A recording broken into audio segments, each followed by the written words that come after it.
Замислял ли си се кой наистина контролира парите? Защо някои хора забогатяват, а други цял живот се борят с кредити и дългове? Днес ще ти разкажа за най-големите банкови конспирации, които може би никога не си чувал. Повечето пари в обращение всъщност не съществуват физически, те са създадени като дълг.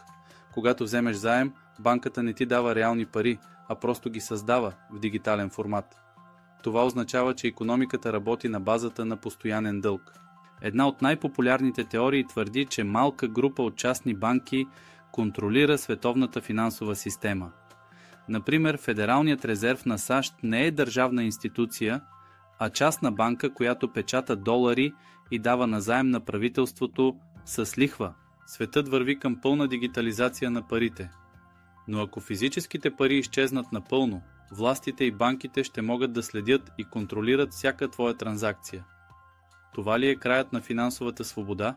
Според някои конспиративни теории, големите банки умишлено създават икономически кризи, за да вземат активи на по-ниска цена. Пример – голямата депресия през 1929 година и финансовата криза през 2008 година, които обогатиха банките, а милиони хора загубиха домовете си. Какво мислиш? Дали банковата система наистина работи срещу нас или това са просто теории?